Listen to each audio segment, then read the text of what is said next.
গল্পের নাম মিথ্যার পরিণতি। এক গ্রামে থাকত রাহুল নামে এক কিশোর। সে ছিল চঞ্চল, বুদ্ধিমান এবং সবার প্রিয়। কিন্তু তার একটা খারাপ অভ্যেস ছিল, সে প্রায়ই মিথ্যা বলতো। কখনো বলতো তার খাতা হারিয়ে গেছে, আবার কখনো বলতো সে অসুস্থ তাই পড়া পারেনি। গ্রামের সবাই জানতো যে রাহুল প্রায়ই মিথ্যে বলে, তাই কেউ ওর কথা পুরোপুরি বিশ্বাস করত না।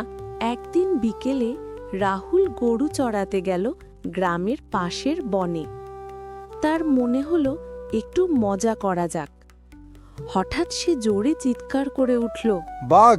বাঘ এসেছে, সবাই বাঁচাও! গ্রামের লোকেরা দৌড়ে এলো লাঠিসোঁটা হাতে। তারা চারদিকে খুঁজল, কিন্তু কোথাও বাঘ নেই।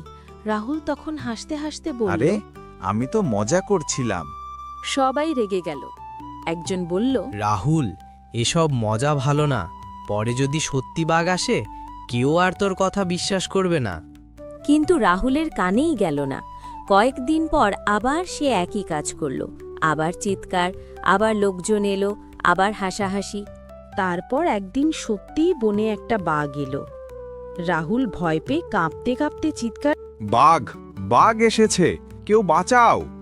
কিন্তু এবার কেউ বিশ্বাস করল না। সবাই ভাবল আবার মিথ্যা বলছে। বাঘ ধীরে ধীরে তার দিকে এগিয়ে এলো। রাহুল প্রাণ ভয়ে দৌড়ে একটা গাছে উঠল।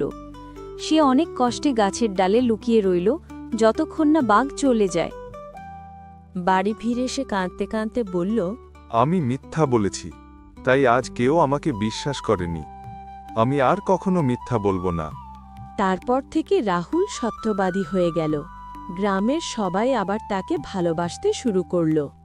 শিক্ষণীয় কথা: একবার বিশ্বাস হারালে তা ফিরে পেতে অনেক সময় লাগে, তাই জীবনে সবসময় সত্য কথা বলা উচিত। তো বন্ধুরা, গল্পটি আপনাদের কেমন লাগলো? এরকম নতুন নতুন গল্প পেতে আমাদের চ্যানেলটি লাইক এবং সাবস্ক্রাইব করে দেবেন।